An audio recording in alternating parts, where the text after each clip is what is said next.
the last thing I kind of wanted to go over is just like kind of some of the results. You've done over 90 deals. You've done over $50 million worth of sales in terms of investments in your career.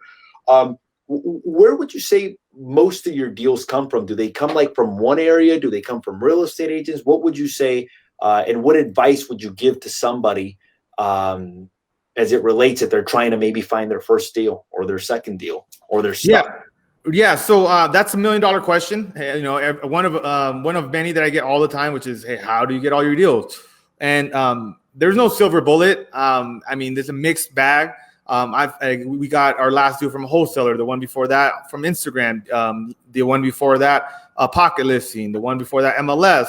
So I think for us, because you know Southern California is such a competitive market that we have just gotten really good at working as a team and analyze these deals and then make solid, quick offers and just great, you know, fast decisions, because you need to be able to work at a fast pace to lock deals up. And so I spend a lot of money, as we were talking about earlier, on coaching, on training and all that. And my team has access to all that. So I think we're just able to move at a much faster pace now as a team than in the past because of all the training we've done, because you know, we have meetings every Wednesday. We have that webinar we have meetings every Monday, and we have meetings, the webinar every Wednesday. So that kind of unifies the team.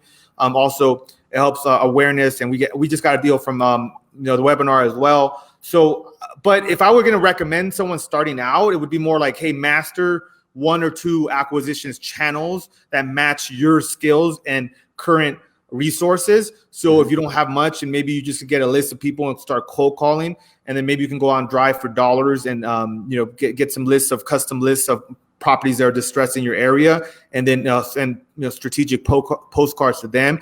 But just mastering or getting really good at 1 or 2 strategies, and then starting to add the other strategies to your plate, because that's why we're good at what we're doing, and because we have a couple of core strategies. If I was going to say our core strategies, it would probably be MLS,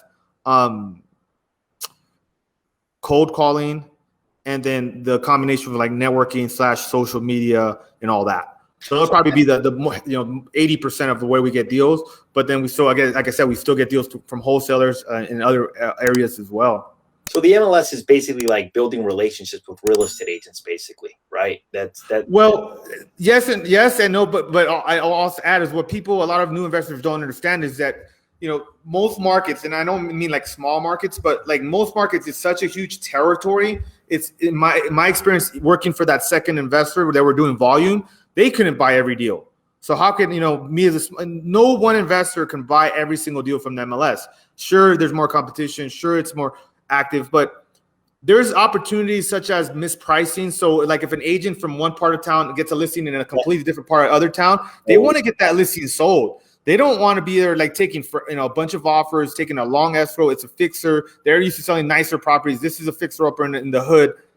I mean, they don't want that. So there's opportunities like that. Also, sometimes a lot of these wholesalers, they lock up deals at prices that don't work. They try to renegotiate, and then, you know, the escrow is canceled, and then they'll call you back. And if you put together a good offer and you build good rapport with the agent, you'll get, it's like a boomerang. It'll come back around and you get that deal. Or I've had this happen too, where I make offers. Our goal is to make one offer every single day on MLS.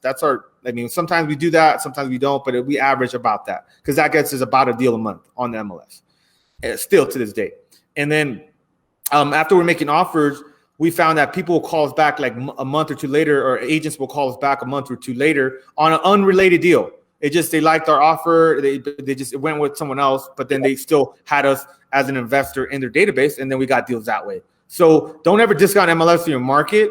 It's just, how much are you mining it? Are you on it 2-3 hours a day? Are you calling agents every single day and talking to them and all that? If you're not willing to do that, then you're not going to get deals from the MLS. But if you discount it or just think you're going to make an offer like once a week and get a deal, you're probably not going to get a deal from MLS.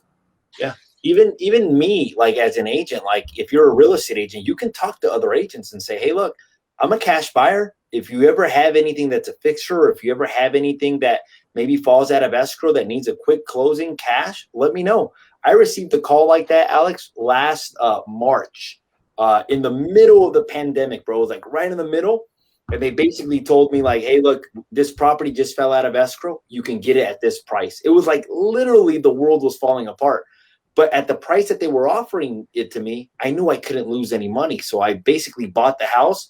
A year later, we sold it. It wasn't our intention to sell it. We were actually going to keep it as a rental, but we ended up exchanging it into a larger property. But we sold it for like 160,000 more than what we bought it for, like profit, which was like, it was, but that was a deal that came from a real estate agent as well too. So be telling people, well, not only that, but be nice to them whenever, like, I can't stress the fact, like, if I have two investors and one of them is really difficult to work with and one of them is really nice and just a good person, keeps his word, follows through, that deal more than likely is going to go to that nicer person if both investors are equally, like equally paying the same price and all that,